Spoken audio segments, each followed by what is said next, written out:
सुबह के 5 बजे थे। अंधेरा अब भी आसमान पर छाया हुआ था और शहर की सड़कें नींद में डूबी हुई थीं। उसी सन्नाटे के बीच एक छोटा सा कमरा था, जहां एक लड़का फर्श पर बैठा, दीवार से पीठ टिकाए, चुपचाप रो रहा था।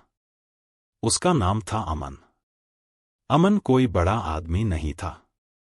न कोई खास डिग्री, न कोई बड़ा बैकग्राउंड। बस एक आम सा लड़का, जो बड़े सपने देखता था। उसके हाथ में एक पुराना मोबाइल था। स्क्रीन पर रिजल्ट खुला हुआ था। फेल्ड। ये शब्द उसके दिल में किसी हथौड़े की तरह लग रहे थे। यह उसकी तीसरी असफलता थी।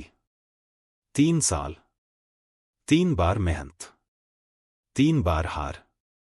उसकी आंखों के सामने उसकी मां का चेहरा घूम गया, जो हर बार मुस्कराकर कहती थी, कोई बात नहीं बेटा, अगली बार हो जाएगा।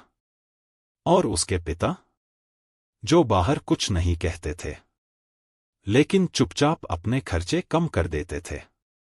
अमन को लगा, मैं अब और नहीं कर सकता। हार का सबसे खतरनाक पल। हार तब खतरनाक नहीं होती जब आप गिरते हो। हार तब खतरनाक होती है जब आप खुद को समझा लेते हो कि आपसे नहीं होगा।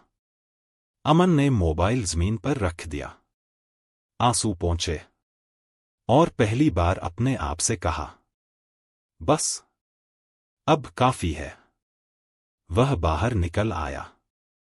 सोचा, आज आखिरी बार खुली हवा में सांस ले लूं। सड़क किनारे एक चाय की दुकान खुली थी। वहां एक बूढ़े अंकल चाय बना रहे थे। अमन वहीं बैठ गया। बूढ़े ने पूछा, क्या हुआ बेटा? चेहरे से लग रहा है, दिल बहुत भारी है। अमन हंसा, लेकिन वो हंसी नकली थी। कहा, कुछ नहीं अंकल, जिंदगी से हार गया हूं। बूढ़ा मुस्कुराया। हार गया है या हार मान ली है? ये सवाल अमन के दिल में चुभ गया। एक कहानी जो सब बदल देती है। बूढ़े अंकल ने चाय का कप दिया और बोले, एक कहानी सुनाएगा? अमन ने सिर हिला दिया। एक आदमी था। वो रोज पहाड़ काटने जाता था। लोग हंसते थे। अरे पागल है, अकेला पहाड़ काटेगा। पहले दिन कुछ नहीं हुआ। दूसरे दिन भी नहीं। तीसरे, चौथे, 5वें दिन भी पहाड़ वैसे का वैसा। लोगों ने कहा, छोड़ दे, तुझसे नहीं होगा। लेकिन वो आदमी रोज हथौड़ा उठाता और एक ही जगह मारता। 7वें दिन पहाड़ टूटा नहीं। 8वें दिन कुछ नहीं। 9वें दिन फिर भी कुछ नहीं। लेकिन 10वें दिन एक जोरदार आवाज आई और पहाड़ 2 हिस्सों में टूट गया। बूढ़ा चुप हो गया। अमन ने पूछा, तो? बूढ़े ने आंखों में देखकर कहा, पहाड़ 10वें दिन नहीं टूटा बेटा। वो पहले दिन से ही टूट रहा था। बस दिखा आखिर में। हार से एक कदम पहले। अमन की आंखें भर आईं। उसे समझ में आ गया। वह जिस पल हार मानने जा रहा था, वो पल शायद उसकी जीत से सिर्फ एक कदम दूर था। वह उठा। अंकल के पैर छुए। धन्यवाद। बूढ़े ने मुस्कुराकर कहा, धन्यवाद मत बोल, बस खुद से वादा निभा। संघर्ष का दूसरा दौर। अमन ने फिर से शुरुआत की। इस बार फर्क ये था, अब वह सिर्फ रिजल्ट के लिए नहीं, खुद को साबित करने के लिए मेहनत कर रहा था। दिन में काम, रात में पढ़ाई, नींद कम, मोबाइल बंद, दोस्तों से दूरी। लोग बोले, इतनी मेहनत करके क्या मिलेगा? अमन चुप रहा, क्योंकि अब उसे जवाब देना नहीं था, दिखाना था।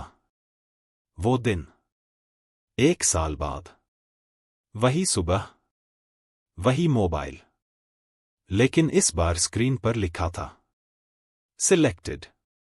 अमन कुछ देर तक बस देखता रहा। फिर जोर से रो पड़ा। इस बार रोना दर्द का नहीं था, ये रोना जीत का था। उसने सबसे पहले मां को फोन किया। मां बोली, मुझे पता था बेटा। अमन ने कहा, नहीं मां, आपको नहीं पता था, लेकिन आपने कभी शक नहीं किया। असली जीत। उस दिन अमन समझ गया, जीत सिर्फ किसी एग्जाम का नाम नहीं होती। जीत उस दिन होती है जब आप टूटकर भी उठते हो, जब दुनिया के नहीं होगा के सामने खड़े रहते हो, जब आप खुद पर भरोसा नहीं खोते। आपके लिए संदेश, अगर आप ये कहानी पढ़ रहे हो तो शायद आप भी किसी मोड़ पर खड़े हो, थके हो, निराश हो, हार मानने का मन कर रहा है। तो बस एक बात याद रखना, आपकी जिंदगी की सबसे बड़ी जीत अक्सर हार मानने से ठीक पहले होती है। मत रुको, मत झुको, बस एक बार और कोशिश करो, क्योंकि हो सकता है अगला कदम ही आपकी कहानी बदल दे।